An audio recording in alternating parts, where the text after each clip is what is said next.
नमस्कार। प्लैनेटेक्स पर आपका स्वागत है और हमेशा की तरह आपसे निवेदन है प्लैनेटेक्स को सब्सक्राइब करें, बेल आइकन जरूर दबाएं, हमारे वीडियोस को लाइक करें एंड फ्रेंड्स एंड फैमिली के साथ शेयर करना भी नहीं भूलें।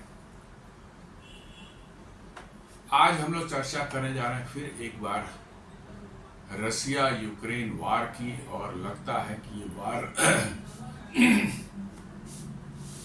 अब और लंबा खींचने जा रहा है। किसी भी तरफ से जो है कोई इसमें नरमी नहीं बरती जा रही है, और रसिया के और यूक्रेन तो खैर एक जस्ट फ्रंट एंड है। यूरोपियन यूनियन और अमेरिका इसको और एस्केलेट करना चाह रहे हैं।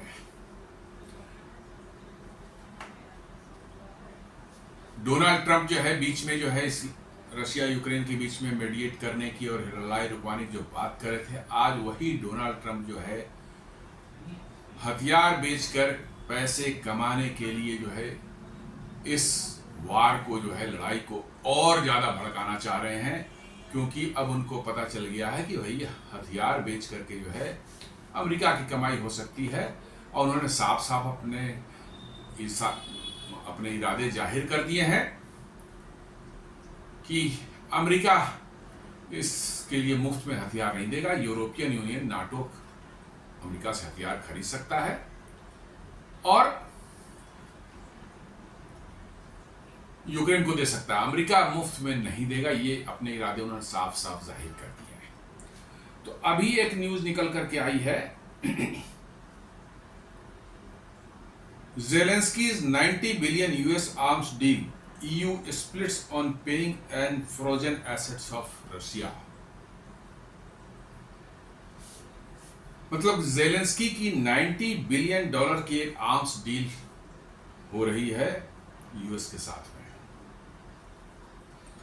अब जेलेंस्की को या यूक्रेन को कहिए, जेलेंस्की को कहां से 90 बिलियन डॉलर मिल गया कि वो डील कर रहा है, ये समझने वाली बात है। क्योंकि अमेरिका साफ साफ, डोनाल्ड ट्रंप साफ साफ कह चुके हैं कि वो अब इस लड़ाई के लिए खर्च नहीं करेंगे। अभी कुछ एक सप्ताह पहले उन्होंने बड़ा लंबा चौड़ा एक डाला था मैसेज जो अपने सोशल ट्रूथ पर, जो उसने साफ साफ कर दिया कि हम तो एक सिर्फ सप्लायर है, अमेरिका एक सप्लायर है। नाटो चाहता है तो जितना आर्म्स चाहता है, खरीदना चाहता है, अमेरिका उसको दे सकता है। नाटो फिर उसका जो इस्तेमाल करना चाहे खुद के लिए रखे, यूक्रेन को दे। ये यूक्रेन का मामला है। We are just an supplier.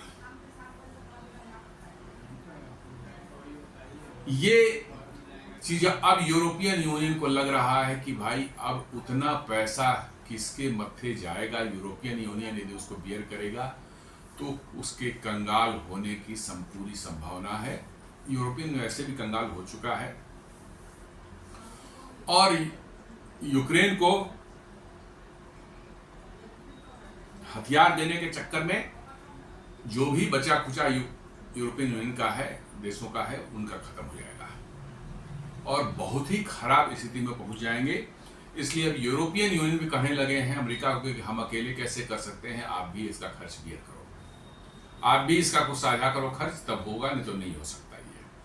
लेकिन अमेरिका कह रहे हैं कि मेरा कोई लड़ाई से लेना देना नहीं, मैं खर्च क्यों बियर करूं।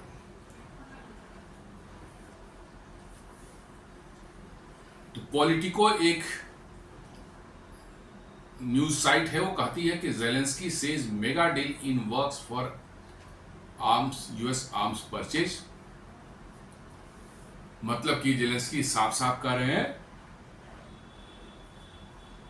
एक बहुत बड़ी डील जो है यूएस साथ होने वाली है आर्म्स परचेज को लेकर के। तो कोई इससे पूछे कि भैया तेरे पास पैसे कहां से आ रहे हैं, कोई से पूछे जेलेंस्की से कि पैसे कहां से आ रहे हैं, क्या तू यूरोपियन यूनियन के भरोसे लड़ रहा था ये लड़ाई, और यदि लड़ाई यूरोपियन यूनियन के भरोसे लड़ रहा था तो पुतिन ठीक ही बोल रहे हैं कि भैया ये यूक्रेन की लड़ाई नहीं है, ये नाटो की लड़ाई है। मतलब जेब में पैसे नहीं है, खाने को पैसे नहीं है उसको, और वो मेगा डील $90 बिलियन की करने जा रहा है यूएस के साथ में। पैसे कोई और भरेगा। कितने शैतान लोग हैं, ये सब आप अंदाजा लगा सकते हैं कि पैसा भरेगा यूरोपियन यूनियन और डील करेगा अमेरिका से, खरीदेगा हथियार कौन? यूक्रेन। और यूरोपियन यूनियन वाले भी कितने मूर्ख हैं वो, कि अपनी तबाही, अपनी बर्बादी अपनी हाथों से लिख रहे हैं। वो अपनी हाथों से अपनी बर्बादी और अपनी तबाही जो है वो लिख रहे हैं। और अभी एक दिन पहले ही आई है कि रशिया ने भी कोई कमी नहीं की। 2 दिन पहले की न्यूज है ये। उन्होंने 12 घंटे ड्रोन और मिसाइल से जो कीव पर, रशिया की राजधानी के इतने भयंकर हमले किए थे, इतने जबरदस्त हमले किए थे कि कीव भी अब सुरक्षित नहीं रह गया। शुरू के 2-2.5 साल तक तो कीव पर कुछ नहीं होता था। शुरुआती दौर में जो है, जस्ट लड़ाई शुरू हुई थी, पुतिन जो है कीव तक पहुंच गए थे, लेकिन बहुत नुकसान हुआ उनको, तो फिर वापस रशिया चला गया पीछे। तब से अब तक जो कीव सुरक्षित था। लेकिन अब लग रहा है कि कीव पर भी जो है काफी बमबारी हो रही है ड्रोन और मिसाइल के थ्रू जो है। अब जैसे ही जेलेंस्की ने इसको अनाउंस कर दिया कि $90 बिलियन मेगा आर्म्स डील हम करेंगे यूएस के साथ में, तो यूरोपियन यूनियन कह रहा है भैया यूएसए भी इसको शेयर करे। You alone can't finance this deal. बात भी सही है, यू पास कहां से पैसा है जो $90 बिलियन कहां से लाके देगा? वो ईयू जो है खुद खाने के वांदे पड़े हुए ईयू के, वो $90 बिलियन कहां से लाके देगा? लेकिन अब है कि भाई मुफ्त की लड़ाई हो चुकी है ये, और बर्बाद हो जाए तो बर्बाद हो जाए, लड़ना तो है ही। पॉलिटिको ही भी रिपोर्ट कर रहा है, top EU diplomat warns Trump that Europe can't soldier Ukraine war burden alone. भाई तो लड़ क्यों रहे हो जब कह रहे हो कि यूरोप जो है इसका खर्च का बोझ नहीं उठा सकता अकेले, तो फिर लड़ क्यों रहे हो? सबसे पहली बात यह है कि अपना घर में आग लग जाए, अपना घर जो है बर्बाद हो जाए, सब कुछ हो जाए, लेकिन हम दूसरे के लड़ाई की चिंता कर रहे हैं, दूसरे के लड़ाई को फाइनेंस कर रहे हैं, पैसे दे रहे हैं, हथियार दे रहे हैं। ये कहां की होशियारी है? और अब कह रहा है कि यूएस को कि Europe can't shoulder Ukraine war burden alone. आप समझ सकते हैं कि कितने बड़े लेवल का कंफ्यूजन इनके दिमाग में है, और कितनी मतलब कि इनकी हैट्रेड रशिया के साथ में है ज्यादा हो चुकी है। कितनी रशिया से ईर्ष्या है इनको कि साहब रशिया को बर्बाद करने के लिए हम डूब जाएं, हम खत्म हो जाएं, हमारा सब कुछ घर तबाह हो जाए, लेकिन हम लड़ेंगे रशिया से। और अब कह रहे हैं कि हम सारा खर्च हम बियर नहीं कर सकते, बोझ नहीं उठा सकते। अमेरिका तो पहले ही बोल चुका है, डोनाल्ड ट्रंप बोल चुके हैं कि नहीं, हमारा ये उन्होंने साफ कहा कि ये यूरोप का वार है, यूरोपियन वार है, यूरोप का वार है। ये मतलब यूरोप का वार है, आप अपना पैसा खर्च कीजिए, हथियार खरीदना है, हम तैयार हैं बैठे हुए, हथियार हमसे खरीदिए और दीजिए, उसको दीजिए यूक्रेन को। तो लड़ाई जितनी लंबी चलेगी अमेरिका को उतना ही फायदा है। जी हाँ, अमेरिका का तो फायदा ही है, हथियार बेचने को मिल रहे हैं बिना एफर्ट लगाए। जो है आज यूक्रेन की वार खत्म हो जाए तो उनको हथियार के लिए तो मार्केट खोजने पड़ेंगे, फिर कुछ लड़ाई लगवानी पड़ेगी कहीं पर, लड़ाई लगेगी तभी तो हथियार बिकेंगे। तो अब ये चल रहा है, ऑलरेडी चल रहा है, 3 साढ़े 3 साल हो चुके हैं, 3.25 साल अब होने जा रहे हैं, फरवरी में 4 साल हो जाएंगे। एक बनाया लड़ाई चल रहा है, अच्छा खासा चल रहा है, उनकी हथियार बिक रहे हैं। Why they will like to get this war finished? वो कभी नहीं चाहेंगे खत्म हो जाए। खत्म हो जाएगा तो फिर उनको ढूंढना पड़ेगा कि कहां कौन खरीदेगा हमारा हथियार। नहीं खरीदेगा तो लड़ाई लगवाओ, पहले लड़ाई शुरू करवाओ और फिर हथियार, तो उसमें भी एफर्ट लगते हैं, पैसे लगते हैं। ये तो बना बनाया उनका खेल चल रहा है। तो ये मामला है।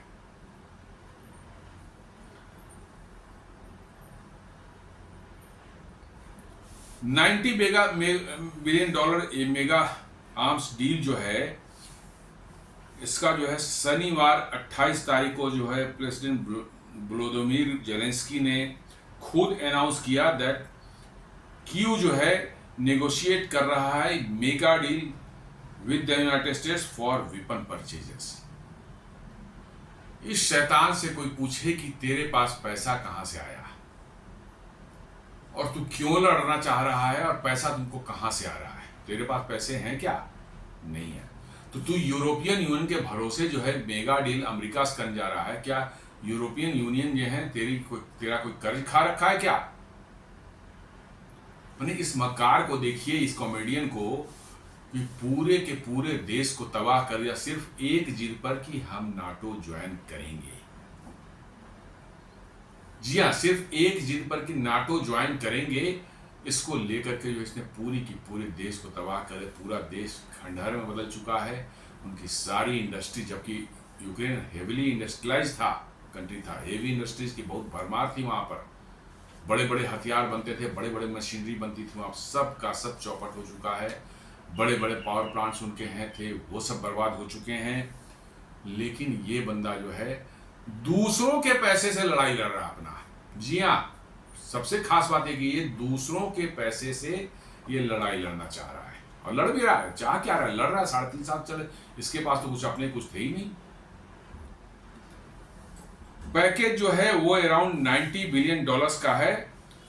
एक बहुत बड़ा फिगर है यूक्रेन वार के नजरिए से देखा जाता है। जी हाँ, 90 बिलियन डॉलर का पैकेज जो है, मैसिव पैकेज। 90 बिलियन डॉलर का हथियार तो एक बार में भारत भी नहीं खरीदता। और ये 90 बिलियन डॉलर के हथियार का डील करने जा रहा है। और उसको ये ओपनली जेलेंस्की जो है इसको एक गेम चेंजर बता रहा है कि हाँ, ये गेम चेंजर है, इससे जो है पूरी लड़ाई का नक्शा जो है पलट देंगे। लेकिन दूसरी ओर से क्या तुम्हें रिप्लाई आएगा, उसका अंदाजा इसको है या नहीं है, ये तो कहना मुश्किल है। लेकिन दूसरी ओर से जो है इतने खतरनाक रिस्पॉन्स मिलेंगे जिसके परिणाम बहुत ही घातक हो सकते हैं। और हो सकता है कि ये वार जो है 3rd वर्ल्ड वार में ही नाटो वर्सेस रसिया न कन्वर्ट हो जाए, ऐसी पूरी संभावना है। यदि खतरनाक हथियार जेलेंस्की के हाथ लग गया और मॉस्को में हिट करने लगा तो जेलेंस्की, पुतिन क्या न्यूक्लियर हथियार का ऑप्शन छोड़ देंगे? जी हाँ, ज्यादा उनको प्रेशर पड़ा तो न्यूक्लियर हथियार भी इस्तेमाल हो सकता है। जब द मोमेंट न्यूक्लियर हथियार इस्तेमाल हुआ, 3rd world war is imminent. बिल्कुल आप बच नहीं सकते उससे। Securing long term US supplies instead of relying on small trade aid tranches. जी हाँ, वो कह रहा है कि एकदम एक ही बार में पहले छोटा छोटा, कभी 10 बिलियन कोई 20 बिलियन का मिलता था, उससे 10 मिलियन 20 मिलियन का मिलता था, उससे उस सबसे नहीं चलता था काम। बार बार मांगने जाना पड़ता था साहब, बड़ी दिक्कत होती थी। लड़ाई चल रही है, हमको बीच बीच में जाना पड़ता था पैसे मांगने के लिए, हथियार मांगने के लिए। कह रहा है साहब इस बार जो है मैं एक ही बार में सारा निपटा देंगे। 90 बिलियन छोटे छोटे ट्रेंचेज में जो आते थे पैसे या हथियार, उसके बदले में लॉन्ग टर्म सप्लाई का एक हथियार का जो डील करे, अमेरिका तो खुश हो जाएगा इससे भाई। जी हाँ, अमेरिका तो यही चाह ही रहा है कि लड़ाई चले, उसके हथियार बिके, उसकी कंपनी मौज करे और मतलब कि जो है यूरोपियन यूनियन का खर्चा उठाए। तो वही कह रहा है कि institute of relying on a small aid tranches जो है, ये कह रहा है कि इस बार लॉन्ग टर्म डील यूएस के साथ हम करने जा रहे हैं। और कह रहा है कि इस एग्रीमेंट में जो है एक म्यूचुअल इंडस्ट्रियल बेनिफिट्स दोनों देशों को होगा, यूएस को भी और यूक्रेन को भी, including Ukraine sale of domestically produced drone to the US military. जी हाँ, इस लड़ाई के दौरान जो है धीरे धीरे यूक्रेन के अंदर में एक अच्छी खासी ड्रोन इंडस्ट्री बनाने की इंडस्ट्री लग गई थी और वो ड्रोन बना करके जो है उसका इस्तेमाल कर रहा था यूक्रेन। अब ये कहता है कि ये ड्रोन जो है हम अमेरिका को भी सप्लाई करेंगे, अमेरिकन मिलिट्री को भी सप्लाई करेंगे। पता नहीं क्वालिटी क्या है, कैसी है, और अमेरिकन मिलिट्री इसको लेगी या नहीं लेगी। तो ये कह रहा है कि ये जो डील होगी, ये एग्रीमेंट होगी, म्यूचुअल इंडस्ट्रियल बेनिफिट के लिए, including Ukraine sale of domestically produced drones to the US military, मतलब यूएस मिलिट्री को भी यूक्रेन में बने हुए ड्रोन दिए जाएंगे। The deal aligns with the Trump administration America first doctrine, framing arms sales as economic booster for US manufacturers like Lockheed Martin and Raytheon. जी हाँ, ट्रंप जो है उनका एक ही एम है, खुद के लिए पैसा कमाओ, अमेरिका के लिए पैसा कमाओ, लेकिन पैसा कमाओ बस। जी हाँ, अमेरिका के लिए पैसा कमाने का उनका एम है और अपने लिए अमेरिका से भी ज़्यादा पैसा कमाने का एम है। जो कर रहे हैं, जो उनकी फैमिली ने जो वर्ल्ड लिबर्टी फाइनेंशियल्स बनाए हैं, क्रिप्टो को हैंडल करने वाली कंपनी जो है, जिसमें क्या स्टेबल कॉइन के उन्होंने क्रिप्टो बनाया है, और उसको लेकर के उन्होंने पूरा एक जाल बना रखा है। कहाँ कहाँ से जितने भी उनके समझ लीजिए घूस के पैसे होते हैं, वो उसमें इन्वेस्टमेंट के टर्म में आ जा रहे हैं, जिसमें आसिम मुनीर ने भी डाला है, शहबाज शरीफ ने भी डाला है, और ये पाकिस्तान के बहुत से आर्मी के और के ऑफिसर्स, इन लोगों ने पैसे डाले हैं, चाइना के कुछ मतलब लोगों ने पैसे डाले हैं, हर तरफ से पैसे आ रहे हैं। आज के दिन में डोनाल्ड ट्रंप को घूस देना है, तो आप उस WLF में जो है कुछ इन्वेस्ट कर दीजिए। वो इन्वेस्टमेंट नहीं है, वर्चुअली वो घूस है। फिर डोनाल्ड ट्रंप आपके लिए बैटिंग करना शुरू कर देंगे। तो वो कह रहे हैं कि deal alliance with Trump administration America first doctrine, framing arms sales as economic booster for US manufacturers like Lockheed Martin and Raytheon. तो कह रहे हैं कि भैया आर्म्स सेल जो है हमारा अमेरिका की इकोनॉमी को बूस्ट करेगा। जी हाँ, हथियार बनाओ, दुनिया को बेचो, लड़ाई लगवाओ, दुनिया को हथियार बेचो, और इससे जो है अमेरिका की जो है इकोनॉमिक ये अमेरिका की इकोनॉमिक बूस्टर की तरह से काम करेगा। और वैसे कंपनियां जो है लॉकहीड मार्टिन है, बोइंग डिफेंस है, या रेथियन है, चाहे नॉर्थरोप ग्रुमन है, बहुत सी कंपनियां हैं जो बनाती है ये सब हथियार, वो फ्लोरिश करेंगी और अमेरिका में जो है खुशहाली आ जाएगी। जी हाँ, आर्म्स बेचकर काम धंधा नहीं करना उनको, को जो है आर्म्स बेचकर को जो है अमेरिका में वो खुशहाली लाना चाहते हैं, ऐसा डोनाल्ड ट्रंप बोल चुके हैं बार बार। यूक्रेन को आखिर क्या मिल सकता है? तो एयर डिफेंस सिस्टम्स मिलेंगे, additional Patriot batteries which 2 more expected by fall of 2025 to counter Russian aerial threats. जी हाँ, 2 पैट्रियट एयर डिफेंस की बैटरी उनको मिलेगी, जो कि इस साल 2025 के अंत तक शायद उनको मिल जाए, और long range strike capability, precision guided munitions and potential deep strike platforms to target Russian logistics. जी हाँ, उनको लॉन्ग रेंज और के मिसाइल्स भी मिल सकते हैं और प्रिसीजन गाइडेड म्यूनिशंस भी मिल सकते हैं, जो कि रसिया के अंदर डीप में जा कर के जो है रसिया के लॉजिस्टिक्स है, जैसे रेलवेज है, एयरपोर्ट भी है, ब्रिजेज हैं, रिफाइनरीज हैं, पावर प्लांट्स हैं, उनको हिट कर सकता है। अभी आपने देखा होगा कि अभी 2 हफ्ते पहले कैसे यूक्रेन ने जो है रसिया के कुछ रिफाइनरीज पर जो है अटैक करके, ड्रोन अटैक करके जो है बुरी तरह से उनको डैमेज किया था। रसिया की जो रिफाइनिंग कैपेसिटी जो है 20% तक करीब करीब घट गई, इसलिए रसिया ने जो है पेट्रोल, रिफाइंड प्रोडक्ट पेट्रोल और डीजल का एक्सपोर्ट जो करता था उसको अभी बंद कर रखा है, क्योंकि उनकी रिफाइनिंग कैपेसिटी घट गई है। ज्वाइंट प्रोडक्शन वेंचर भी बन सकता है, legal details for co manufacturing arms in Ukraine, leveraging Kyiv's frontline innovation for US adoption. जी हाँ, ये वही ड्रोन की बात कर रहे हैं, और कुछ यूक्रेन जो कुछ हथियार बनाने लगा है कुछ अभी जो है लड़ाई के बाद से जो है, तो ये कह रहे हैं कि ज्वाइंट प्रोडक्शन भी हो सकता है, इसमें डील हो सकती है कि बहुत से हथियार जो यूक्रेन बनाता है उसमें यूएस इन्वेस्ट करे, यूक्रेन में बने, यूक्रेन भी यूज़ करेगा, और वो हथियार जो है अमेरिकी सेना को भी मिल सकती है।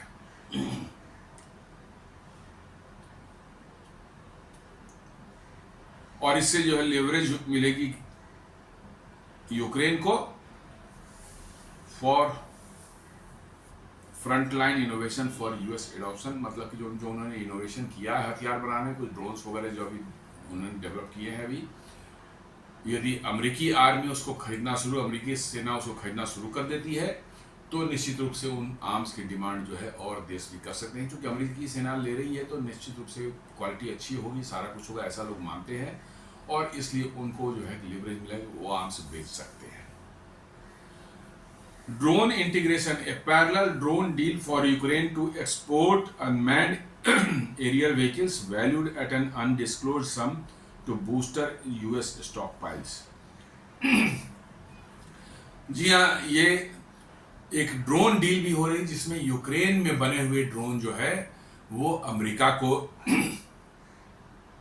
सप्लाई किए जाएंगे। अनमैन्ड एरियल व्हीकल जो है valued at an undisclose sum, amount नहीं बताया गया है, to bolster US stockpile. जी हाँ, यूएस के डिफेंस फोर्सेस के पास में जो है गोला बारूद और इस सब टाइप की चीज जो है उसकी बहुत बड़ी कमी हो गई है। आज के दिन में यूएस कोई लंबा वार खुद नहीं लड़ सकता, उनकी लड़ने की इच्छा भी नहीं है और लड़ भी नहीं सकते, क्योंकि पिछले 3-3.5 साल में जितने भी उनके स्टॉक पाइल्स थे हथियारों के, जो है बम हैं, मिसाइल्स हैं, गोले बारूद हैं, सब के सब उन्होंने जो है यूक्रेन को दे दिया, बेच दिया या दे दिया, जो भी कहिए कर सकते हैं। तो आज के दिन में उनके आर्म फोर्सेस के पास में जो है एम्यूनिशन की कमी है, गोले बारूद की कमी है। जी हाँ, बड़े तादाद में वो भारत से में बने हुए 155 mm तोप जो होती है उसके गोले का ऑर्डर भारत के पास ले रखा है, और बड़ी तादाद में जो है वो गोले भारत से भी खरीद रहे हैं। यूरोप के पास भी यही हाल है, तो उनके पास ये एम्यूनिशन न के बराबर है, खत्म हो चुका है। अमेरिका के पास भी नहीं हो चुका, तो वही ये कह रहे हैं कि ड्रोन्स जो है, अटैक करने वाले ड्रोन, कॉम्बैट ड्रोन्स जो हैं वो जो यूक्रेन बना रहा है वो अमेरिका को सप्लाई होगा। इससे क्या होगा, अमेरिकी सेना का स्टॉक पाइल, उनका जो स्टॉक पाइल है हथियारों का खजाना जो है वो इम्प्रूव करेगा, उसमें जो है उसमें जो कमी आई है वो थोड़ा सा नॉर्मलाइज होगी। मतलब सिर्फ हथियारों की ही बात हो रही है, और कोई ट्रेड किस तरह का है और कोई वो सब की कोई बात नहीं कि लोग मर रहे हैं, जी रहे हैं, कोई नहीं। हथियार हम तुमको देंगे, तुम हमें दे दो, ये सब चल रहा है। और यूक्रेन जो है आराम से जो है लड़ रहा है किसकी, यूरोपियन यूनियन की या यूरोप की लड़ाई लड़ रहा है, किससे, रशिया से। खुद मोहरा बना हुआ है, और यूरोप की लड़ाई रशिया से जो हजारों साल की है वो लड़ाई लड़ रहा है, और अमेरिका जो है इसमें हथियार बेचकर पैसे कमाने की कोशिश कर रहा है।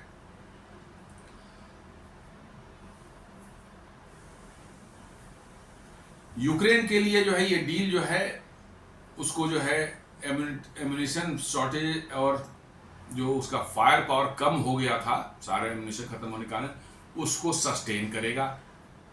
जी हाँ, उसमें बढ़ोतरी होगी, मतलब कि जो है एम्यूनिशन जैसा मैंने बताया सारी दुनिया में कम हो गई है। इवन पाकिस्तान वगैरह ने भी अपने एम्यूनिशन जो है बेच चुके थे यूक्रेन को, इनके पास भी कमी है।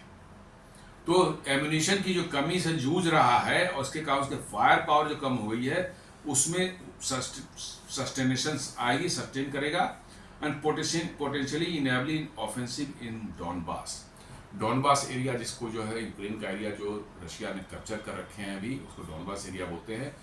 तो ये मानना है इनका कि ये मिल जाने के बाद डॉनबास एरिया में हम ऑफेंसिव करेंगे और रशिया को वहां से खदेड़ सकते हैं। This is his thoughts. It reduces reliance on sporadic aid, fostering self-sufficiency through domestic production।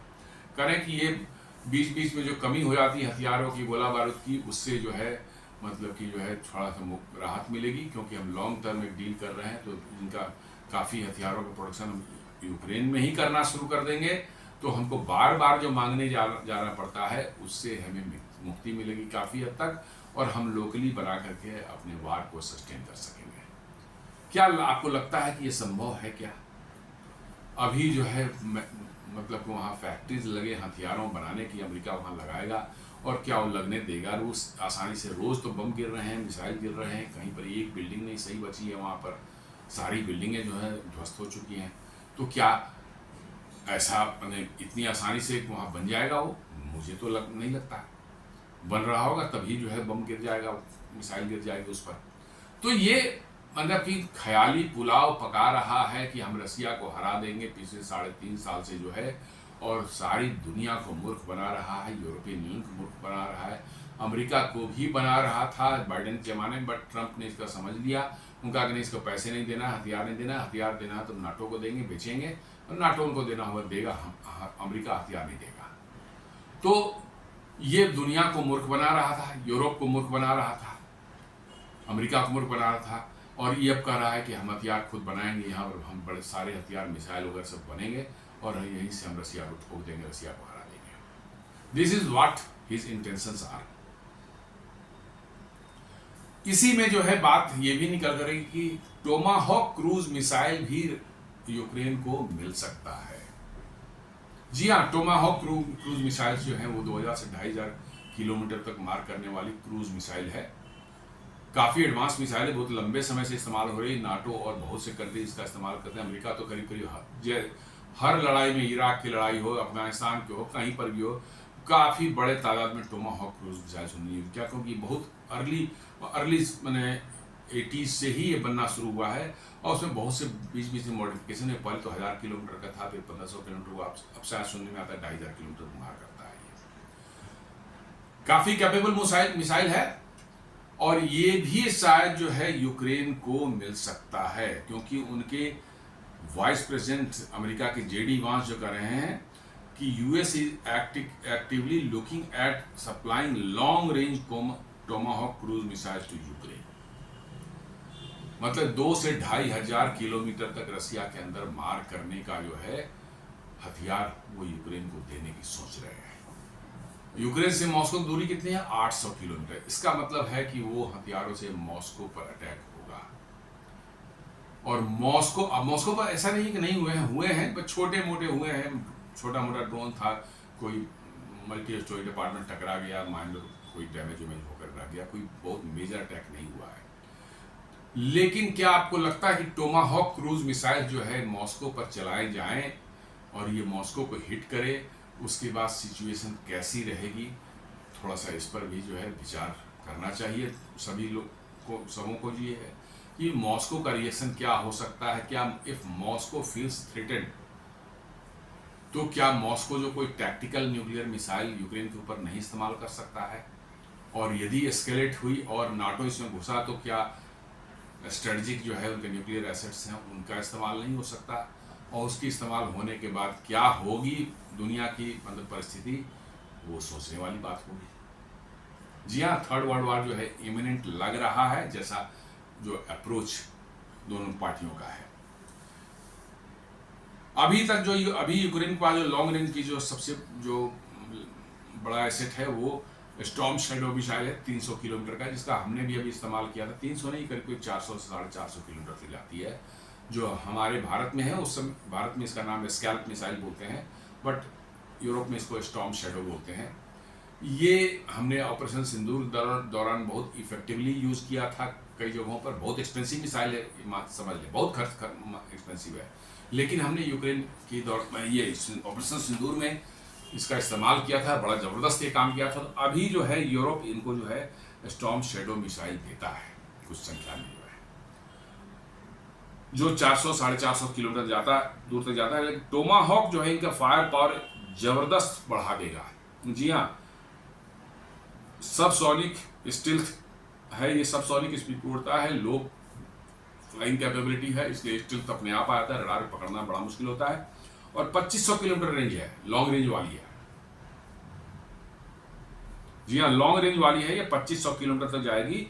तो समझ सकते हैं कहाँ तक रसिया के अंदर जाएगा। और इनका एम है रसिया के लॉजिस्टिक्स जो है, पावर प्लांट्स हो गए, रिफाइनरीज हो गए, उनके रेलवे ब्रिजेस हैं, रोड्स के ब्रिजेस हैं, इम्पॉर्टेंट इंडस्ट्रियल मतलब ये डिफेंस की इक्विपमेंट बनाने वाली कंपनियां जो हैं, उन सबों पर जो है ये हमला करेंगे उससे। They will expose Russian front, Crimea logistic hubs and Black Sea fleet assets, inland refineries and command center। जी हाँ, उनका एम है क्रीमिया जो एकदम बिल्कुल नीचे में है, 2014 में ही हड़प लिया, उस पर कब्जा कर लिया था रसिया ने। ये पहले यूक्रेन का ही पार्ट था, बट 2014 से रसिया के पास में है। वो एक लॉजिस्टिक हब है इस लड़ाई में, जो है बिल्कुल वहां से है, यूक्रेन सटा हुआ है और वहां पर स्टॉक पाइल आर्म्स और सारी सुविधाएं वहां पर बनी हुई हैं और रसिया की लड़ाई में एज ए लॉजिस्टिक हब काम कर रहा है, तो उसको अटैक कर सकते हैं ये। ब्लैक सी में जो रसिया के जो नेवल एसेट्स हैं, फ्लीट्स हैं, उन पर जो है अटैक हो सकता है। देश के अंदरूनी भाग में जो रिफाइनरीज हैं, ऑयल रिफाइनरीज हैं, उन पर अटैक हो सकता है और उनके कमांड एंड कंट्रोल सेंटर पर तो ऑब्वियसली वो करेंगे ही करेंगे। तो कहने का एसेंस है कि पूरा प्लान है कि कैसे टोमाहॉक क्रूज मिसाइल को लेकर के रसिया के डीप इनसाइड रसिया जो है वो अटैक करने की सोच रहे हैं। तो अब इसके रिपरकशंस में देखना पड़ेगा कि हाउ रसिया विल रिएक्ट। तो बड़ा एस्केलेशन होने की एक संभावना है। क्रेमलिन के जो है स्पोक्समैन जो हैं दिमित्री पेस्कोव जो है articulated this on September 29, stating that Russia would carefully analyze any Tomahawk launches to determine if they rely on US data. उन्होंने कहा कि रसिया जो है इसको एनालाइज करेगा कि क्या टोमाहॉक क्रूज मिसाइल को जो है जब तक जीपीएस डेटा नहीं मिलेगी, इसका नेविगेशन जो है उसी के थ्रू जीपीएस से ही होता है, तो क्या उनका है कि हम देखेंगे कि रसिया अमेरिकन सैटेलाइट्स या अमेरिकन डेटा जो है इसको गाइड करने के लिए जो है इस्तेमाल हो रहा है। He posed pointed questions, who can launch these missiles, can only Ukraine launch them or do American soldiers have to do that. अब वो कह रहे हैं कि क्या यूक्रेन खुद इसको चला सकता है, उसको इतनी काबिलियत है, या अमेरिकन सोल्जर्स या नाटो के लोग इसको आकर के जो ऑपरेट करेंगे और चलाएंगे। ये कह रहा है Who is determining the targeting of these missiles? जी टारगेटिंग जो है जीपीएस वगैरह से जो मिल इंफॉर्मेशन जो है कैसे उस मिसाइल को कौन देगा, क्या यूरोप देगा या अमेरिका देगा? अमेरिका ही देगा ऑब्वियसली। द अमेरिकन साइड और द यूक्रेनियम देमसेल्व्स, क्या यूक्रेनियम खुद से ये कर पाएंगे या अमेरिकन उनके लिए करेंगे? तो रसिया ये कह रहा है कि थोड़ा सा सॉफ्ट टोन में, बहुत हार्ड टोन नहीं बोला, पहले हम एनालाइज करेंगे, अब क्या उसका रिस्पॉन्स होगा उन्होंने अभी बताया नहीं है। जी हाँ, रसिया की ओर से जो है थोड़ा सा लग रहा है कि इस टोमाहॉक के नाम से तो रसिया थोड़ी सी परेशानी जरूर हो रही है, क्योंकि ये बहुत कैपेबल मिसाइल है और बहुत डीप इनसाइड जा सकती है और बहुत एक्यूरेटली जो है हिट कर सकती है इंडस्ट्रियल यूनिट्स को, रिफाइनरीज को, उनके लॉजिस्टिक जो है उनको पावर सप्लाईज को के स्टेशंस जो है, थर्मल पावर प्लांट्स हो गए चाहे न्यूक्लियर पावर प्लांट्स हो गए, किसी को भी हिट किया जा सकता है। इवन जो है रसिया में जो इंपॉर्टेंट इंस्टॉलेशन है मॉस्को में, उनको भी हिट कर सकते हैं। तो यह चिंता का विषय रसिया का है, इसलिए बहुत ज़्यादा स्ट्रॉन्ग रिप्लाई उन्होंने नहीं दिया। बोला कि हम पहले देखेंगे कौन सो कर रहा है, रसिया कर रहा है, ये अमेरिकन कर रहे हैं या यूक्रेनियन खुद कर रहे हैं, उस मिसाइल को चला रहे हैं, ऑपरेट कर रहे हैं, देन विल डिसाइड। अब क्या डिसाइड करेंगे आप समझते हैं, डिसाइड क्या करना है, तो वही बस मिसाइल चलेगी और बड़े बड़े मिसाइल चलेंगे, बड़े बड़े बम गिरेंगे, यही तो हो सकता है, और तो दूसरा कुछ है नहीं, थर्ड ऑप्शन जो है किसी के पास है।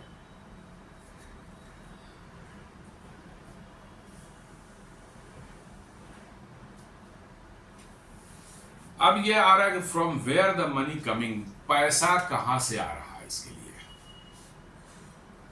पैसा जो है कौन दे रहा है, कहां से आ रहा है।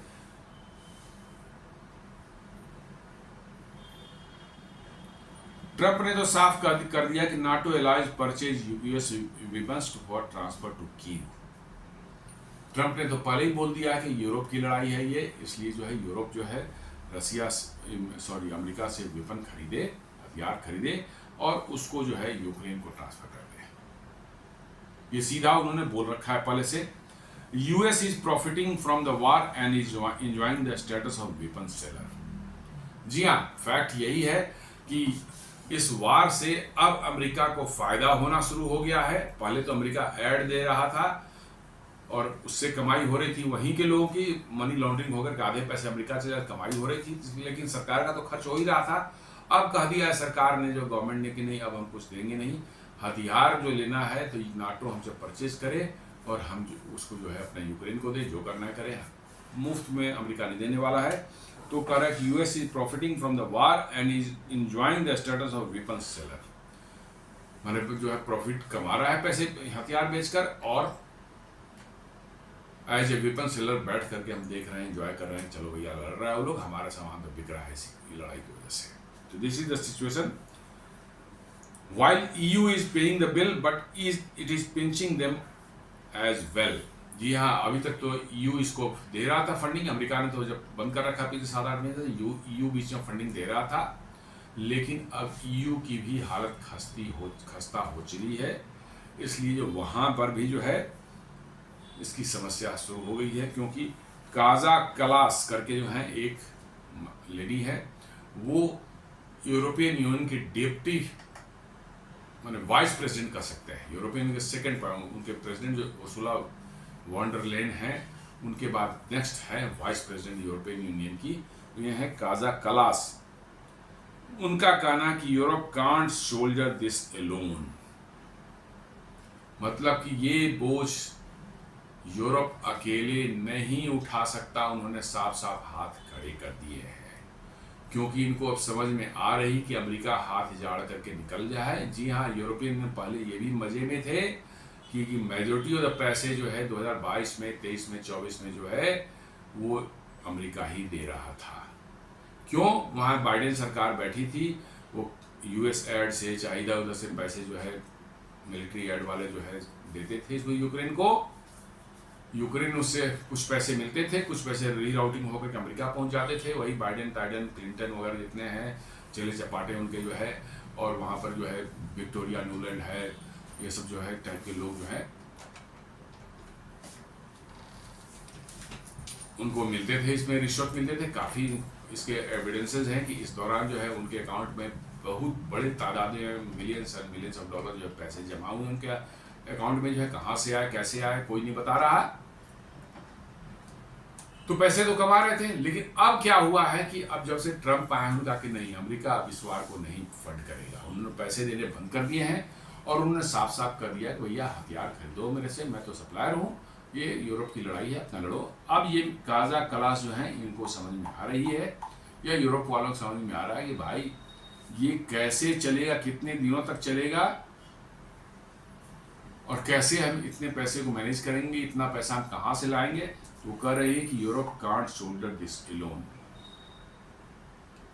जी हाँ, यूरोप की यही औकात रह गई है कि अब उसके पास पैसे खत्म हो चले हैं। अब वो लड़ाई, यूरोप की जो स्टेटस हुआ करती थी पहले एक पावर के रूप में, वो ख़त्म हो चुकी है। उनकी आंतरिक हालात जो है बहुत ख़राब है। जी हाँ, आए दिन जो है फ्रांस में, जर्मनी में, लंदन में आप देख रहे हैं बड़े बड़े दंगे हो रहे हैं, बड़े बड़े प्रोटेस्ट हो रहे हैं, जहाँ वायलेंट प्रोटेस्ट हो रहे हैं डिफरेंट रीजन से। कुछ इकोनॉमिक रीजन, जैसे फ्रांस में तो इकोनॉमिक रीजन्स हैं, वहाँ पर जो है वो लंदन में जो है वो तो लीगल वर्सेस इलीगल इमिग्रेंट्स वाला मामला चल रहा है, तो वहाँ पर तो जो है इस्लामिस्ट वर्सेस गैर नॉन इस्लामिस्ट के चल रहा है। जर्मनी में भी ये इस्लामिस्ट नॉन इस्लामिस्ट का चल रहा है, इलीगल माइग्रेंट्स के अगेंस्ट में चल रहा है, इलीगल माइग्रेंट्स वाले अलग वो अपना निकाल रहे हैं। तो सभी बड़े देश जो है जर्मनी, फ्रांस और यूके, इन तीनों की हालत खराब हो चली है। छोटे छोटे की तो उतनी औकात ही नहीं है कि वो कुछ इसमें ज़्यादा कुछ कर सकें। तो अब यूरोप को लग रहा है कि भाई तो फंस गए, अमेरिका ने हाथ झाड़ दिया, अमेरिका के भरोसे हम लड़े थे कि यूक्रेन हमारे भरोसे लड़ा था, यूरोप के भरोसे लड़ा था, और यूरोप जो है अमेरिका के भरोसे लड़ाई लड़ी थी कि अमेरिका पैसे देगा और हम लड़ेंगे। अब अमेरिका ने हाथ झाड़ ली, तो अब क्या करेंगे? तो अब ये कह रहे हैं कि Europe can't shoulder this alone. अरे भाई, ये तो पहले से मालूम था, लेकिन आपने गलतफहमी पाल रखी थी कि अमेरिका हमें पैसे देते रहेगा। अमेरिका खुद अभी बड़े क्राइसिस से गुजर रहा है, तो उन्होंने बंद कर दिया, हाथ खड़े कर दिए। अब समस्या ये हो चुकी है। Trump was the one who promised to stop the killing, Kalas said, so it can't be on us. जी हाँ, कभी ट्रम्प ने बोला था कि भाई यूक्रेन में इतने लोग मर रहे हैं, मैं इसको रोकूंगा। उन्होंने अपने इलेक्शन के दौरान भी बोला था कि भाई 24 घंटे के अंदर रोक दूंगा, क्योंकि लाखों लोग इसे मर रहे हैं, इसलिए जो है इसका रोकना जरूरी है। तो कोई बोलता है। अब उसी को कोट करके जो है क्लास जो है कह रही हैं कि Trump was the one who promised to stop the killing, उन्होंने प्रॉमिस किया था कि वो किलिंग को रोकेंगे। So it can't be on us, इसलिए ये बोझ हम पर नहीं पड़ना चाहिए। भाई तो कौन लड़ने के लिए बोल रहा है? ट्रंप तो खुद ही बंद करने के चक्कर में था कि आप लोग मान जाओ, बंद कर, लेकिन आप माने ही नहीं, यूरोपियन ने माना ही नहीं। अब जब ट्रंप ने हाथ खड़े कर दिए हैं पैसे और हथियार देने से, तब इनको लग रहा है कि साला ये तो हम चक्कर में फंस गए, अब हमें पैसे भी खर्च करने पड़ेंगे और रसिया का जो है ये भी झेलना पड़ेगा। अब वही लोग कह रहे हैं कि भाई ट्रंप ने एक बार कहा था कि इतने लोग मारे जा रहे हैं, हम इसको रोकेंगे, इसलिए अब ये बर्डन हमारे ऊपर नहीं, यूरोप पर नहीं आना चाहिए। देखिए कैसा मतलब इन लोगों ने अपना रंग बदल रहे हैं। तो भाई तो हाथ खड़े कर देने को है नहीं, हमारा कोई लेना देना नहीं लड़ाई से, यूक्रेन को लड़ना है, अकेले लड़ना है, रसिया से लड़े और नहीं दफा करे। देखिए लड़ाई 24 घंटे में खत्म हो जाएगी। यूरोपियन यूनियन हाथ खड़े कर दे, 24 आवर्स नहीं लगेंगे लड़ाई खत्म होने में। लेकिन नहीं, ट्रंप ने थोड़ी शुरुआत में कोशिश की थी, लेकिन यूरोपियन यूनियन उसमें अड़ंगा डाल रहा था, नहीं लड़ाई चलती रहेगी, तो उसने छोड़ दिया, भैया ठीक है लड़ दो तुम लोग। अब इनको लग रहा है कि अब तो फंस गए। America is the greatest ally in NATO, so if you talk about what NATO should do, that also means that America should do. ये देख लीजिए, मैंने कह रहा कि अमेरिका सबसे बड़ा एलाई है नाटो का, और इसलिए अमेरिका जो है यदि कहता है कि क्या नाटो को क्या करना चाहिए, that also means what America should do. मतलब कि नाटो को कह रहा है भैया, अमेरिका यदि नाटो को कह रहा है भैया तुम्हें क्या करना चाहिए, तो कह रहे हैं कि अमेरिका पर भी ये लागू होता है कि व्हाट अमेरिका शुड डू। मतलब कहने का मतलब है कि भैया हमारे पास पैसे उसे नहीं है, आप पैसे दे के लड़वा रहे थे, अब लड़वाइए इस लड़ाई को, और हमारा तो लड़ना ही काम ही है, हमारे पैसे नहीं है बट हम लड़ना चाहते हैं, लड़ने की बहुत इच्छा है हमारी, पैसे नहीं भी है बट अंदर में भरपूर इच्छा है कि हम लड़ते रहें, इसलिए जो है, और आपने कहा था कि भाई मतलब कि जो है हम जो वहाँ किलिंग्स हो रही है उसको हम रोकेंगे, इसलिए हम पर बर्डन नहीं डालिए, आप मतलब लड़िए। अमेरिका कह रहा है कि नहीं हम नहीं लड़ना चाहते, और ये कह रहा है, यूरोपियन यूनियन कह रहा है कि हमारा पैसे नहीं है, हम पर बर्डन क्यों आना चाहिए, और जेलेंस्की कह रहा है कि हम $90 बिलियन का जो है डील करेंगे अमेरिका के साथ में। पैसे एक फूटी कौड़ी नहीं है जेब में, लेकिन कह रहा है कि $90 बिलियन का जो है हम डील करेंगे। तो देख लीजिए किस तरह से, कैसे, किस डायरेक्शन में जो है ये सारी बातें जा रही हैं।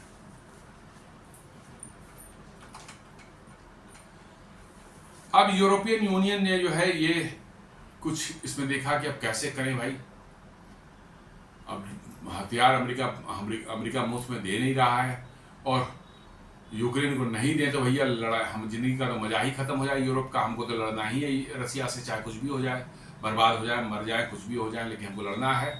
तो अब वो रास्ता निकाल रहे हैं कि रसिया का जो फ्रोजन एसेट्स जो है यूरोप ने जो है रख रखा है यूक्रेन वार के बाद में जो है, उसका इस्तेमाल करके हम हथियार खरीदेंगे। ये देखिए, European Commission proposed a $140 billion loan to Ukraine on September 25, collateralized by 172 to 300 billion in frozen Russian central bank assets, primarily in Belgium Euroclear. Belgium Euroclear जो है वो बेसिकली कुछ नहीं है, आपको एक डिपॉजिटरी है, सिक्योरिटी डिपॉजिटरीज है, जैसे NSDL भारत में है, आपको शेयर खरीदते हैं तो वो NSDL में डिपॉजिट में डीमैट फॉर्म में रहता है, वैसे ही रसिया यूरोप का जो है यूरोक्लियर एक बेल्जियम बेस्ड जो है इंटरनेशनल सेंट्रल सिक्योरिटी डिपॉजिटरी माने बॉडी यही है। तो हो सकता है रसिया ने यूरोपियन यूनियन के स्टॉक मार्केट में जो है पैसे लगाए होंगे, लगाते हैं, देश लगाते हैं, बहुत से देश लगाते हैं, तो रसिया ने हो सकता है उसमें इन्वॉल्व होगा, उसने जो इन्वेस्ट किए होंगे उसी का बोलते हैं कि उसका जो वैल्यू है आज के दिन में शायद 172 to 300 बिलियन डॉलर्स के आसपास में है। बहुत बड़ा एसेट है ये, इसको इन्होंने फ्रीज कर रखा है। अब ये कह रहे हैं कि हम यूक्रेन को $140 बिलियन का लोन देंगे और उसके लिए कोलेटरल इस्तेमाल करेंगे, इसी जो है एसेट जो रसिया का फ्रीज किया हुआ है 172 172 टू 300 बिलियन का, इसी को एज ए कोलेटरल हम इस्तेमाल करेंगे, मॉर्गेज टाइप का कर सकते हैं। मतलब दूसरे के पैसे से, दूसरे के एसेट से जो है वो किसी उसको एज ए गारंटर बना करके, एज ए मैंने कि कोलेटरल रख करके जो है आप लोन दे रहे हैं, वो भी कितना बड़ा लोन, 125 बिलियन डॉलर का, जो यूक्रेन कभी नहीं चुकाएगा। यूक्रेन कभी नहीं चुकाने वाला है ये वो।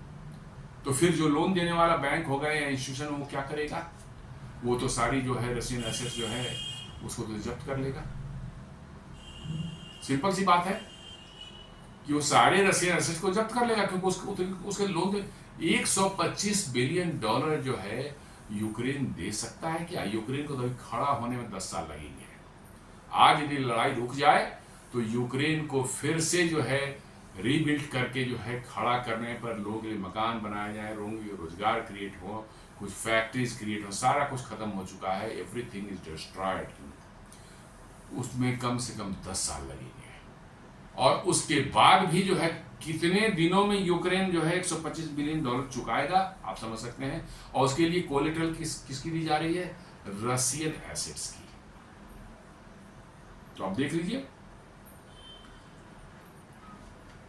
इसको लेकर के हंगरी और स्लोवाकिया ने बहुत प्रोटेस्ट किया, बोला कि ये तो बहुत मैंने सीधे थेफ्ट है, चोरी है, दूसरे के एसेट को आप जब्त करके जो है और उसका इस्तेमाल कर रहे हैं किसी को जो है मतलब लोन देने के लिए, जो है दिस इज टोटली थेफ्ट है। ये तो पूरे यूरोप का जो है जो प्रेस्टीज या यूरोप की रिलायबिलिटी या उस पर जो भरोसा लोगों का था, एक फेथ था, वो खत्म हो जाएगा। फिर उसके बाद तो यूरोप में कोई कुछ रखना ही नहीं चाहेगा और ना कुछ बिजनेस करना चाहेगा यहाँ, क्योंकि आप कभी किसी का भी एसेट जब्त कर लेंगे, कभी किसी का कोई माल दबा लेंगे। ये तो, और इनफैक्ट जो है ये उनकी मेंटेलिटी सही दिख रही है अब अमेरिकन की या वेस्टर्न यूरोप या यूरोपियन की जो है ये मेंटेलिटी उनकी है लूटपाट वाली मेंटेलिटी। दूसरे के एसेट्स को कैसे लूट लिया जाए, क्योंकि ऐसे ही चला ही है उनकी जिंदगी, वो काम धंधा करके नहीं कमाए हैं। भारत से करीब करीब 43 ट्रिलियन पाउंड्स लूट करके 250 साल में वहां से ले गए और उसी से लंदन खड़ा हुआ है पूरा शहर, पूरा इंग्लैंड का ही है, पूरा यूके जो है उसके जो ऐश मौज देखते हैं, इंफ्रास्ट्रक्चर जो है सब उसी का बना हुआ है। फ्रांस ने पूरा अफ्रीका को लूटा, जी हाँ, डच जो है स्पेनिश और ये पोर्तुगीज जो है वो भी अलग अलग जगहों पर, पोर्तुगीज तो 1962 तक जो है गोवा पर कब्जा करके बैठे हुए थे, भारत के आजाद होने के बाद भी, और अभी भी कुछ छोटे छोटे जगहों पर पूरा का पूरा अफ्रीका को इन्होंने कॉलोनाइज कर रखा था। वहां से क्या था, सारे जो है आपके रिसोर्सेज जो उठा करके, मिनरल्स है, कोई वहाँ खाद्यान्न पैदा होते थे, वो जो है कॉटन है, सारी चीज़ें उठा करके जो है सीधे ले जाते थे अपने देश में जो है, और उससे वेल्थ जो क्रिएट होता था वो ऐश मौज करते थे। बड़े बड़े उन्होंने इंफ्रास्ट्रक्चर बनाया। आप समझ सकते हैं कि 150 साल पहले जो है लंदन के अंदर में जो उन्होंने मेट्रो बना लिया था, अंडरग्राउंड मेट्रो बना लिया था। Can you believe? 150 years back. जबकि भारत में उस समय जो है जो स्टीम वाली कुछ लोकोमोटिव चलती होगी, शुरुआत हुई थी 1853 में यहाँ हुई थी। मतलब ये 150 साल पहले जो है उन्होंने वहाँ मेट्रो बना लिया था, अंडरग्राउंड मेट्रो, जो आज भी चलती है। कहाँ से पैसे आए थे? इंग्लैंड में कौन सा रिसोर्सेज है बता दें मेरे को? वहाँ खाना उगता है या बहुत मिनरल्स निकलता है, तेल भी निकलता है, क्या निकलता है, कोयला निकलता है, कुछ भी तो नहीं है इंग्लैंड में, यूके में कुछ भी तो नहीं है। फिर कहाँ से इतनी ऐश मौज हुई? फ्रांस में कौन सा निकलता है, स्पेन में क्या निकलता है, पुर्तगाल में क्या निकलता है? How they become so rich. और अमेरिका तो खैर यहीं से सेटल्स वहां गए थे, वहां के नेटिव्स लोग करोड़ों लोगों को मार करके जो है उन्होंने कब्जा करके जो है अपना जो बनाया है। लेकिन इनके पास क्या था, यूरोप के पास बता दें कि वेल्थ कहाँ से आया। वो लास्ट 400-500 ईयर्स को आप उठा के देख ले तो वेल्थ आया कहाँ से? सारी दुनिया को कॉलोनाइज करके इन्होंने लूट करके बनाया है। तो वो इंस्टिंक्ट जो लूटने का उनके अंदर में है वो अभी तक खत्म नहीं हुआ है। आज भले जो है वो सूट और टाई पहन करके जेंटलमैन बनने की कोशिश करते हैं, अपनी में सुधारने की कोशिश करते हैं, लेकिन उनका लूटने का इंस्टिंक्ट जो यूरोपियन का चाहे अमेरिका का जो है ये खत्म नहीं हुआ है। उनकी जो है सिविलाइजेशन ही जो है, इस सिविलाइजेशन तो खैर रही नहीं उनकी, उनकी जो लास्ट 1000 साल की हिस्ट्री आप देखेंगे तो यही लूटपाट पर है। पूरी दुनिया पर कब्जा करके कॉलोनाइज करो और लूटो और उससे जो है अपना मौज मस्ती करो। अब वो लूट चुकी, बंद हो चुकी है, इसलिए अब इनकी हालत खस्ती हो रही है। जी हाँ, इनका लूट मार जो है कम हो चुका है, इसलिए इनकी हालत खस्ती हो रही है। अब ये कह रहे हैं कि रसिया के एसेट पर जो है हम लोन कोलेट्रल जैसा इस्तेमाल करके हम दे देंगे लोन, वो भी $125 बिलियन का, 2-4 बिलियन होता नहीं, $125 बिलियन का। और किस लिए? कोई प्रोजेक्ट लगना होता है, हाँ भाई यूक्रेन का रिकंस्ट्रक्शन होना है, सारा वो इंफ्रास्ट्रक्चर बनानी है, पावर प्लांट बनाना है, रोड्स बनाने हैं, रेलवे बनाने जो डैमेज हो गए वार, फिर भी कोई बात होती कि हाँ भाई इनके रिटर्न्स आएंगे। नहीं, हथियार खरीदने के लिए लोन देंगे। तो ये करने की कोशिश कर रहे हैं, और उस पर जो है हंगरी और स्लोवाकिया ने जो है बहुत बुरी तरह से इनको कहा है कि भैया ये गलत कर रहे हो, दिस इज नॉट करेक्ट। और रसिया ने उनको धमकाया कि हम लॉ सूट करेंगे, इंटरनेशनल कोर्ट ऑफ जस्टिस में जो है हम आपके केस करेंगे यदि ऐसा आप करेंगे तो। और यही एकमात्र फिजिबल सॉल्यूशन उनके पास में है। जी हाँ, एकमात्र फिजिबल सॉल्यूशन उनके पास में यही है। और जो भी बैंक या फाइनेंशियल उनको देंगे, आप मान के चलिए कि उनको मजबूरी में उनको पैसे मिलेंगे नहीं, तो मजबूरी में रशियन एसेट को जो है टेक ओवर कर लेना पड़ेगा। तो ये सीधे है कि भैया रशियन एसेट को वो खा जाना है। International law prohibits outright confiscation, so EU will use Russian assets which are frozen, not confiscated, as collateral for soft loan to Ukraine. जी हाँ, इंटरनेशनल लॉ कहती है कि भैया आउटराइट किसी का एसेट को इस तरह से कन्फिस्केट नहीं कर सकते हैं, इट इज़ नॉट पॉसिबल। इसलिए बोल रहा है कि यूयू जो है इसको कन्फिस्केट नहीं करेगा, वो उसको कोलेट्रल का इस्तेमाल करके जो है पैसे दिला देगा यूक्रेन को, सॉफ्ट लोन जो है दिला देगा, और यूक्रेन जो है हथियार खरीद करके रसिया से लड़ता रहेगा। पता नहीं लोग कब तक लड़ेंगे, क्या इनके दिमाग में चल रहा है। बिल्कुल मतलब कि जो है ये एकदम बिल्कुल उनके सर पर जो है खून सवार हो चुका है यूरोपियन के जो है, और यही उनके दुर्दशा का कारण बन रहा है। मुझे नहीं लगता कि यूरोप जो है ज़्यादा दिन तक सर्वाइव कर पाएगा यदि इस माइंडसेट से वो चलेंगे तो।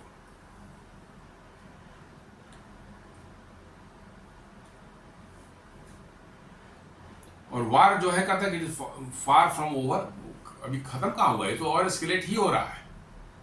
बिल्कुल मतलब एस्केलेट हो रहा है। हाई एंड एस्केलेशन लाइकलीहुड जो है, ऐसा लग रहा है कि टोमाहॉक यदि मिसाइल्स मिल जाती है और इनेबल्स जो है, जो यूक्रेन को इनेबल करता है कि आप डीप में रसिया में हिट करें, तो ये ट्रिगर करेगा और इससे जो है रसिया रिटेलिएट करेगा, बहुत जबरदस्त ढंग से रिटेलिएट करेगा। और NATO air defence posture tightens, diplomacy heats under risk. जी हाँ, टोमाहॉक से वहाँ मिसाइल से हमले हों, उधर से भी रसिया जबरदस्त हमले करेगा, बहुत ज़्यादा हमले करेगा। यूएस के अंदर में, सॉरी यूरोपियन यूनियन के अंदर में जो है एयर डिफेंस उसको मजबूत करनी पड़ेगी। कैसे एक छोटा सा कोई ट्रिगर कर जाए, पता नहीं, एक मिसाइल गिर जाए, जर्मनी में गिर जाए, पोलैंड में गिर जाए, आप समझ सकते हैं उसके बाद व्हाट विल हैपन।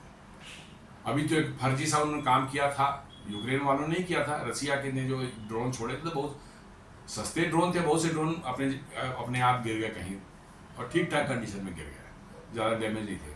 उसको माइनर रिपेयर करके, जिस पर मेड इन रसिया उसे लिखा हुआ था, उसको छोड़ दिया पोलैंड की तरफ जो है। जी हाँ, 2010 में छोड़ दिए। अब पोलैंड शोर मचाना शुरू किया। मक्कार है ये, बहुत बड़े मक्कार है ना, एक जेलेंस्की की बात बहुत। पोलैंड शोर मचाना शुरू कर दिया कि रसिया ने हमारे यहाँ ड्रोन भेजा है, ये सब जो है धंधा करना शुरू कर दिया। मतलब वो चाह रहे हैं कि किसी तरह नाटो उलझ जाए इसमें, नाटो डायरेक्ट इस वार में उलझ जाए, ये जेलेंस्की चाह रहा है। उसने रसिया के गिरे हुए जो है ड्रोन को जो है रिपेयर करके जो है मेड इन रसिया उस पर लिखा हुआ था, उसको चला दिया कि सब पोलैंड की तरफ जो है। अब पूरा हड़कम मच गया वहाँ कि रसिया ने इधर, रसिया ने क्लैरिफाई किया, हमने तो भेजा ही नहीं है, चलो बात करते हैं। कोई भाग गया साहब वहाँ से। तो इतना मक्कार है ये था आपका जेलेंस्की जो है। इसका है कि किसी भी तरह से अमेरिका और नाटो वगैरह इसमें लड़ाई में कूद पड़े हमारे, तभी हमारा वो है।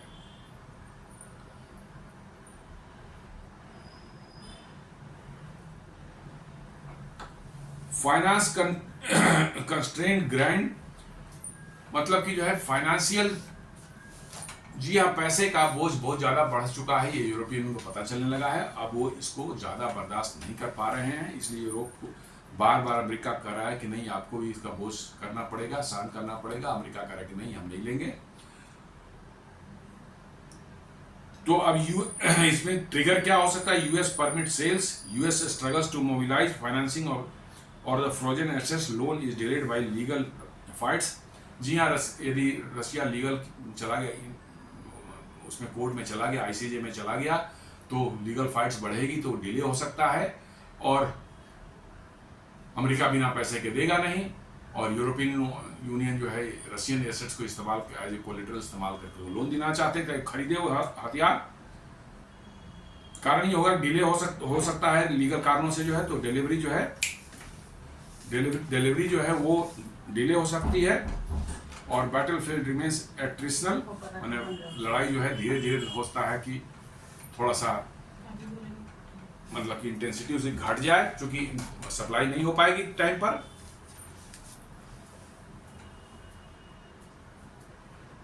Ukraine leans on drones and limited long range rockets.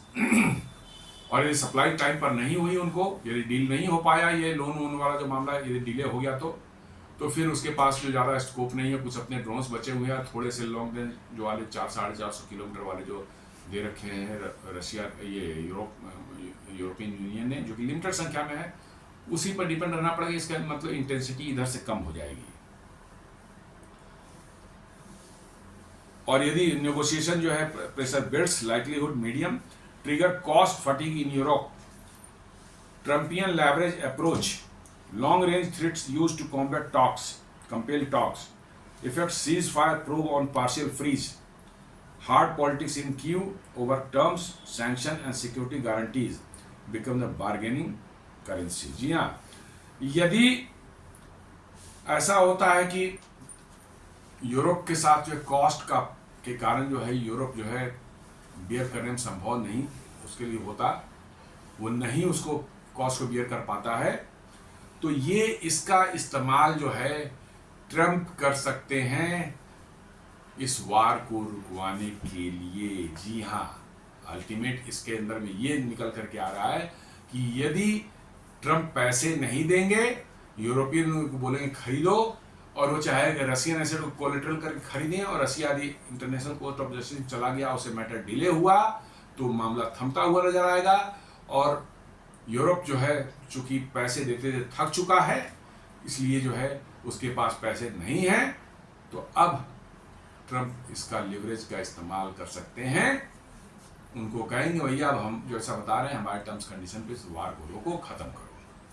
क्योंकि ट्रम्प का अपना पर्सनल इंटरेस्ट है, उनकी फैमिली का इंटरेस्ट है रशिया में बिजनेस करने के लिए। जी हाँ, Russia national resources, natural resources बहुत रिच है, इसलिए जो है वहाँ उनकी फैमिली बिजनेस करना चाहती है, और जल्दी से जल्दी वार खत्म करना चाहते हैं, क्योंकि उनके 3.5 साल तो बचे हुए हैं, बस ज़्यादा टाइम तो बचा नहीं है, इसलिए जो जल्दीबाजी में है, इसलिए वो यूरोप ने जो है उनको वार नहीं रुकवाने दिया, यूरोप लड़ने के लिए तैयार था। इस कारण से ही उन्होंने जो कहा कि हम पैसे ही नहीं देंगे, तुमको लड़ना है लड़ो, खुद से लड़ो, हथियार हमसे ले लेना। तो यह सिचुएशन बन गई है। अब क्या निकल करके आता है ये देखने वाली बात होगी, समय के साथ पता चलेगा कि क्या उनको लोन देते हैं $150 बिलियन का, या कि यूरोपियन यूनियन जो है पैसे की बोझ के तले, खर्च के बोझ के तले जो है झुक जाता है ट्रम्प के सामने और वार खत्म करने पर तैयार हो जाता है। ये तो समय ही बताएगा। तो ये छोटा सा विश्लेषण था रशिया यूक्रेन वार पर जो नया टर्न लिया है, और कैसे जो है बहुत बड़े हथियार डील की जो है उम्मीद कर रहा है जेलेंस्की यूएस के साथ में, उस पर ये हमारे ने वीडियो बनाया था। उम्मीद करता हूँ वीडियो पसंद आया होगा।